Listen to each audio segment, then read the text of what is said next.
I'm Samuel Lucas Allen, and I'm doing the Directing Masters at NIDA. I've always been interested in stories about our own monstrosity, and if you look at the work that I make, it's always sort of about the moment when we realise the monsters that we are and have to deal with that. When coming to my graduate production, I knew I wanted to do something that involved film, something that involved theatre, something that involved kind of a merging of my two disciplines, and I thought the idea of adapting something that is so important in our cultural canon into a stage play was a really interesting challenge, and one that really spoke to me. It was, as soon as I thought of it, it was suddenly that was the only thing I wanted to do. Coming from a sort of multicultural family, my mother's American, my father's Australian, I have always found my relationship to what is Australian very complex, and watching that film I remember being quite horrified by this idea of Australianness and this particular version of Australian masculinity and Australian ethos that was portrayed in that film. That kind of horror at that self that the film sort of portrays has kind of stuck with me. Wake and Fright is a very odd film in Australian culture. It's always, to me, a film that is only ever seen by people who love films or are in film.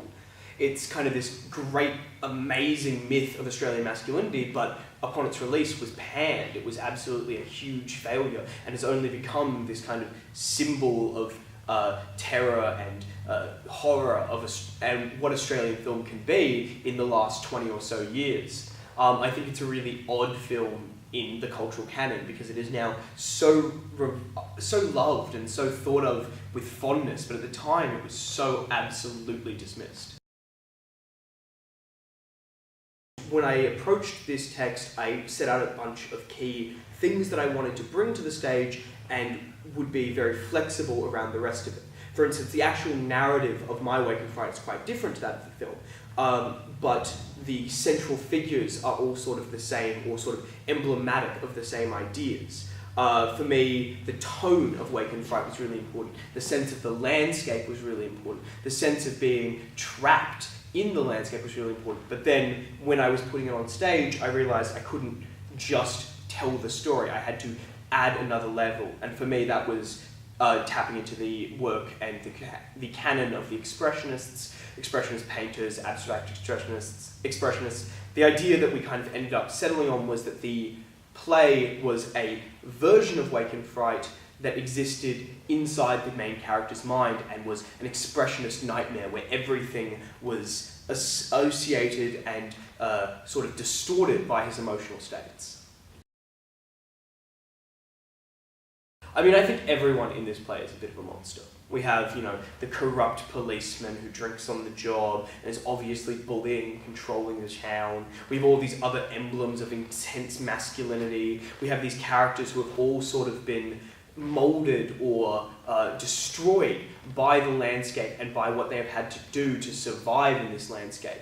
But also, I think the idea of monsters is an absolutely perspective-based one. I say this is a play about monsters, but that is only because it is from the perspective of a character who sees everyone as monsters, and then slowly becomes what he would consider a monster. None of the characters themselves think of themselves as monstrous. They are all just people getting by on their everyday lives. Aside from that, I think the imagery on our stage, a giant dead kangaroo and a giant fly screen door, are both sort of monstrous images. One of the monstrosity of civility, one of the monstrosity of nature.